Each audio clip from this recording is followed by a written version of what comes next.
আসসালামু আলাইকুম। আমি নাজনীন আবারও হাজির হয়েছি আরও কিছু গুরুত্বপূর্ণ টিপস নিয়ে। আমার আগের টিপসগুলো অনেক আপুদের কাছেই ভালো লেগেছে। আশা করছি আমার আজকের টিপসগুলো খুব ভালো লাগবে এবং অনেক আপুদেরই উপকারে আসবে। আর যদি টিপসগুলো ভালো লেগে থাকে তাহলে প্লিজ একটি লাইক দিবেন। আপনাদের একটি লাইক দেওয়া মানে অনেক আপুরা এই টিপসগুলো দেখার সুযোগ পাবে। আর সবার কাছে অনুরোধ রইল চ্যানেলটি সাবস্ক্রাইব করে নিয়মিত চ্যানেলের সাথে থাকার জন্য। আর এই কাজটি যারা অলরেডি করে ফেলেছেন তাদেরকে জানাচ্ছি অসংখ্য ধন্যবাদ। তাহলে চলুন কথা না বাড়িয়ে টিপসগুলো শুরু করে নিই। এখন সবার বাসায় দেখবেন মশার উপদ্রবটা একটু বেশি বেড়ে গেছে। মশার যন্ত্রণায় আর বসাই যায় না। আর এই মশার যন্ত্রণা থেকে কিভাবে বাঁচবেন চলুন দেখি। একটা লেবু মাঝ বরাবর কেটে কিছু লবঙ্গ নিয়ে লেবুর মধ্যে ঠিক এভাবে ঢুকিয়ে রাখবেন। তারপর রুমের যে কোনো এক পাশে রেখে দিবেন। লেবু এবং লবঙ্গের যে একটা স্ট্রং গন্ধ সেটার কারণে দেখবেন মশা মাছি আর ধারে কাছেই আসবে না। এখন চলুন পরের টিপসটি দেখে নেই। আমরা যখন হলুদ মরিচ ধনিয়ার গুঁড়াগুলো মশলা কৌটার ভিতরে রেখে রাখি দেখবেন যে অনেক দিন রাখার ফলে সেখানে মশলাগুলো কেমন যেন চাকা চাকা হয়ে গেছে এবং অনেক সময় ছত্রাকের মতো দেখা যায়। আমরা যদি সেই মশলার ভিতরে কিছু পরিমাণ লবণ দিয়ে সেই মশলার সাথে ভালোভাবে লবণটা মিশিয়ে রাখি তাহলে দেখবেন অনেক দিন পর্যন্ত রাখার পরও সেই মশলাগুলো দেখবেন একদম ঝরঝরে থাকবে, কোনো রকম চাকাও হবে না এবং ছত্রাকও পড়বে না। তবে লবণের পরিমাণটা রান্নার সময় একটু বুঝিয়ে দিতে হবে। এখন যে টিপসটি দেখাবো আশা করছি এই টিপসটি সব আপুদেরই খুবই পছন্দ হবে। আমাদের সবার বাসায় কাচের মগ থাকে এবং সেই মগগুলো অনেক সময় অসাবধানতায় হাত থেকে পড়ে যায়, কিন্তু সম্পূর্ণ মগটা মাঝে মাঝে দেখবেন ভেঙে যায় না, শুধু হ্যান্ডেলটাই ভেঙে যায়। তখন তারপরও আমরা কিন্তু সেটার ইউজ করি না, ফেলে দিই। কিন্তু এই মগগুলো যদি না ফেলে আমরা এখানে কিছু ঘরে থাকায় কিছু ফুল এটার মধ্যে রেখে ভাঙ্গা যে জায়গাটা আছে সেটা পিছনের দিকে রেখে বাসার যে কোনো এক জায়গায় রেখে দিবেন এক কোণাতে, দেখবেন খুবই সুন্দর লাগবে, কেউ বুঝতেই পারবে না যে এটা ভেঙে যাওয়া সেই মগটি। পরের টিপসটি হচ্ছে যে কোনো চালই দেখবেন অনেক দিন রাখার পর সেখানের মধ্যে পোকা দেখা যায় চালের মধ্যে। এটা একটা কমন জিনিস।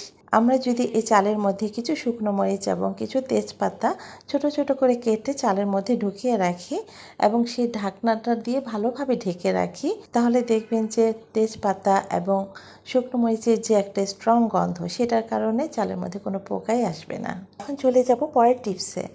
আমরা লাউ চাল কুমড়া যখন বটি দিয়ে কাটি তখন কিন্তু অনেকখানি অংশ চলে যায়, মোটা হয়ে কাটা হয়ে যায়, আর এতে করে লাউ অনেকটাখানি অপচয় হয়। আর সেটা রান্না করলেও তেমন একটা কিন্তু খেতে ভালো লাগে না। আমাদের সবার বাসায় কাচের বোতল থাকে এবং সেই বোতলের মুখ দিয়ে সহজেই কিন্তু লাউর খোসাটা একদম পাতলাভাবে ছাড়িয়ে নিতে পারবেন। আর এভাবে ছাড়িয়ে নেওয়ার পর এটা রান্না করলেও কিন্তু খেতে খুবই সুস্বাদু লাগে। আর ঠিক একইভাবে গাজর শসার খোসাটাও ছাড়িয়ে নিতে পারবেন। চলে যাচ্ছি পরবর্তী টিপসে। আমাদের সবার বাসায় শোকেস আলমারি এমনকি রুমের যে গেটের লকারের চাবিগুলো একসাথে থাকে এবং সবগুলো চাবি না দেখতে একই রকম লাগে। তো একই রকম হওয়ার কারণে আমাদের অনেক সময় সমস্যা পড়তে হয়, কোন গেটের রুমের চাবিটা কোনটা হবে সেটা বুঝে পাই না। তখন আমরা একটার পর একটা সবগুলো চাবি দিয়ে ট্রাই করে যাই, কিন্তু এতে করে অনেকটা সময়ও লাগে এবং অনেক সময় আমরা বিরক্ত হয়ে যাই। তো আমি যেটা করে থাকি, আমাদের সবার বাসায় তো বিভিন্ন কালারের নেল পালিশ থাকে কিংবা বিভিন্ন কালারের রং থাকে, তো আমি রুমের গেটের লকারের সাথে এবং চাবির সাথে মিল রেখে একই রকম কালার দিয়ে চিহ্ন দিয়ে রাখি। তো আমার 4টা রুমে 4টা চাবিতে আমি বিভিন্ন কালারের রং দিয়ে নিয়েছি, মানে নেল পালিশের কালার দিয়ে নিয়েছি গেটের লকারের সাথে মিল রেখে। তো এতে করে দেখুন এখন খুবই সহজ হয়ে যাবে কোন গেটের লকারের চাবি কোনটা হবে। তো আমার এই টিপসটা আপনাদের কেমন লেগেছে লাইক দিয়ে অবশ্যই জানাবেন। এখন আমি আপনাদের দেখাবো চিরুনি ব্রাশ দিয়ে পরিষ্কার না করে কিভাবে একসাথে সবগুলো ময়লা চিরুনি খুব সহজে পরিষ্কার করবেন। প্রথমে একটি হাঁড়িতে পানিটা ফুটিয়ে নিয়ে সেই পানিতে 1 চা চামচ ডিশওয়াশ এবং 1 চা চামচ লবণ দিয়ে সেই পানিটার মধ্যে চিরুনিগুলো দিয়ে কিছুক্ষণ কয়েক মিনিট পর্যন্ত ফুটিয়ে নেবেন। দেখবেন যে একাই সব ময়লা তেল কাজটা যা থাকবে চিরুনির মধ্যে একদম সুন্দরভাবে পরিষ্কার হয়ে যাবে।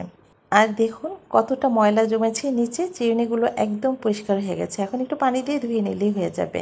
আর এই পানিটা বেসিনের মুখের মধ্যে ফেলে দিবেন। দেখবেন যে বেসিনের মধ্যে যে পাইপের ভিতরে যে তেল কাজটা ময়লা থাকে চর্বি জমে থাকে সেগুলো একদম খুব সহজেই পরিষ্কার হয়ে যাবে। এখন দেখাবো অনেকগুলো থালা বাসন হাঁড়ি পাতিল কিভাবে পরিষ্কার হয়ে যাবে খুব সহজেই। প্রথমেই যে জায়গাটার মধ্যে আপনি থালা বাসনগুলো ধুয়ে রাখবেন সেই জায়গার মধ্যে একটা তোয়ালে বিছিয়ে নিতে হবে। তারপর থালা বাসন হাঁড়ি পাতিলগুলো ধুয়ে একটার উপর একটা এভাবে বিছিয়ে রাখবেন।